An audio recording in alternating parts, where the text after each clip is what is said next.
rural streets of Kampala, the capital of Uganda, diverse beggars are seen at traffic, seeking either money or something else to eat. Among them are Karamojong children and young women with dirty and unwashed clothes stationed at all places seeking offers from bypassers. It is unbelievable that Karamojong, once a brave and strong ethnic group from northeastern part of the country, have turned into street dwellers. Trace Uganda reports that there exists an estimate of 2,000 to 10,000 street kids in Kampala, dominated by the Karamojong young girls and women. They look pale, weak, hungry and dirty. This should be as a result of the kind of life they live while in the city. Majority of them survive on begging from the street, others offering to clean windscreens and mirrors of cars, kneeling to show respect, but all this in expectation of something in return.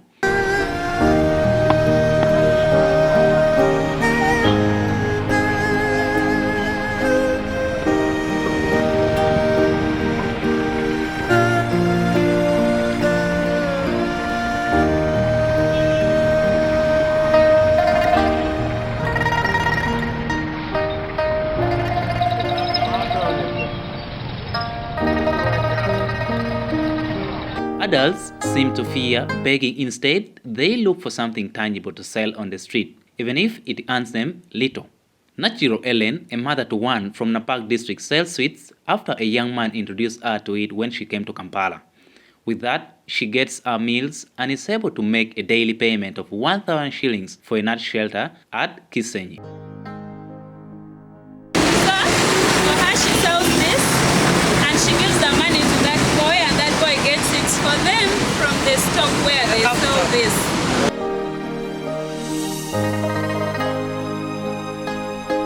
Another woman, Mrs. Ruth, who comes with the young ones in the street, says she has just spent a year in Kampala and begging is her starting point to take care of her two orphans.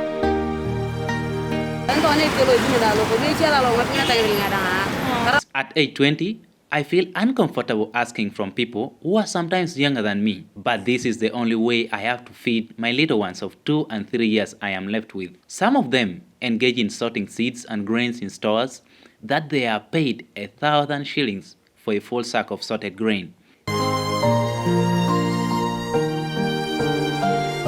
These people are very generous to themselves.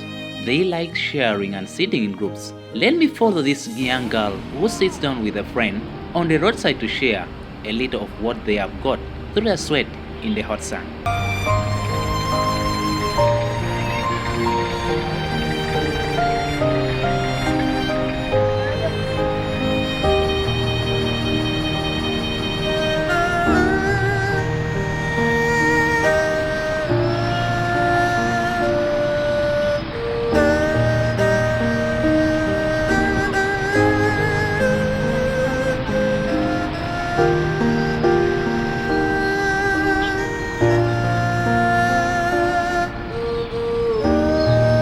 They also stop people they think could offer. Sometimes a white that passes by is a miracle to them because they think they are rich.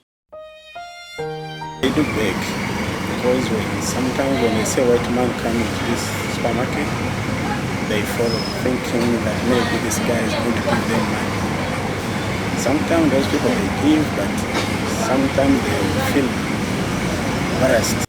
Mary Alengot, a mother of a 5-month-old baby, does not know the father of her baby, but she sells pale Irish around Kisenyi to feed, solicit money for medical care for her baby, and cater for rent. Boys, unlike their female counterparts, join clique of gangs within the city to rob properties, which it turns out to threaten their lives. As security, of course, we have a lot of problems, especially those that come with street children. It has been observed that some of these children have been recruited into criminal activities by some people, of course, who have their own aim towards them. And some have been used to assault people on the roadside and also steal. It becomes a threat to their life, even though they threaten other people's life.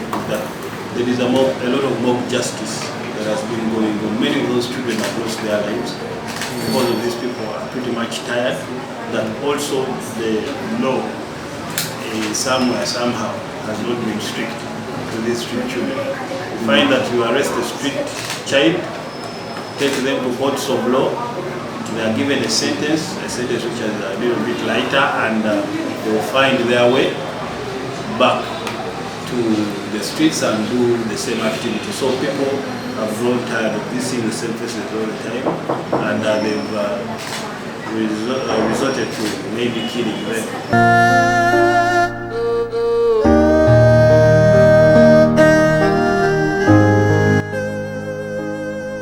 Meanwhile, other people enjoy the comfort of their beds. The Karamojong young women and boys sleep at verandas on street buildings. It is 11 a.m. East African time, and these four ladies seem to have had a long night and they are now resting. It is unclear what they might have been doing the previous night. I'll walk them up later, but first, let me take a trip to Kisenyi, where majority of them retire for rest at sunset.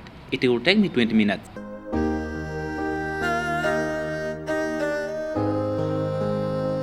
Already here at Kisenyi, behind Owino Market near Kisenyi Bus Terminal. It is a #1 stop center for them around town. Inside this building is their residential building, serving as kitchen during the day. They pay 1,000 Uganda shillings each night of sleep, and you are provided a wooden decker. You might be asking where the mattresses are. Here, mattresses are pieces of collected clothes. What a life. At night, boys and girls, adults and the young sleep together. I hope you're feeling bad about the cleanness of the room, but maybe it is their culture to be dirty. Their hygiene is very poor. Hygienically, they are poor.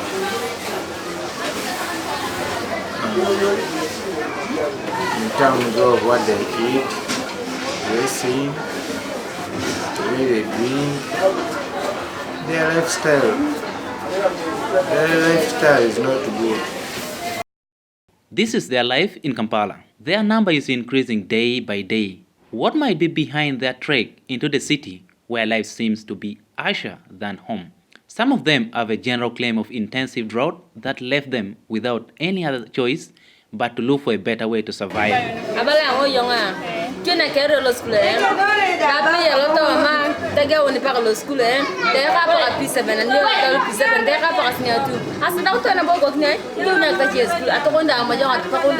With tears on her face, Mrs. Lorraine from Nakapiripirit says her opportunities of studying was deprived by poverty after failing to graduate to Senior 3. She had to come to the city out of disappointment.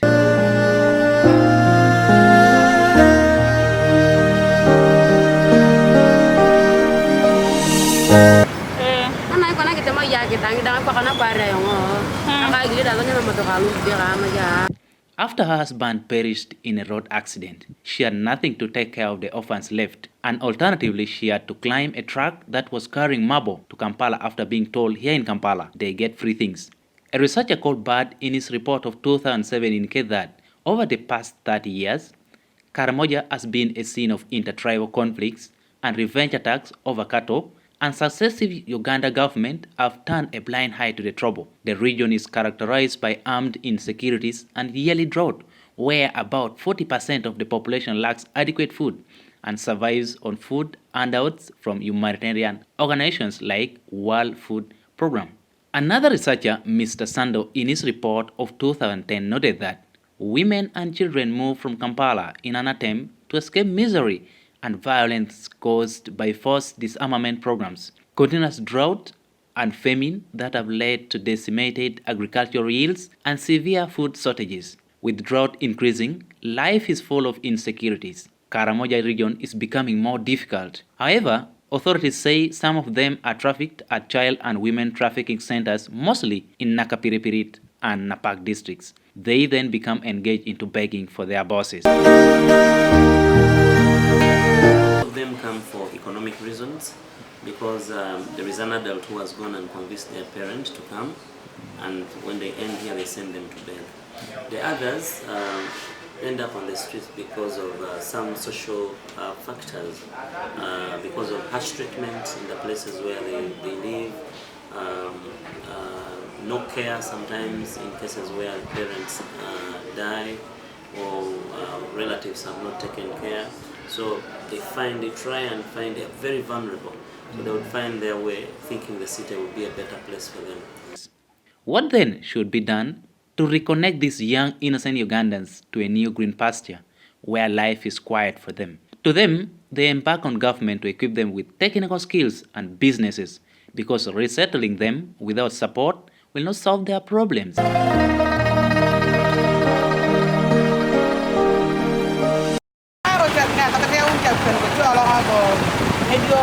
Business, Karamojong.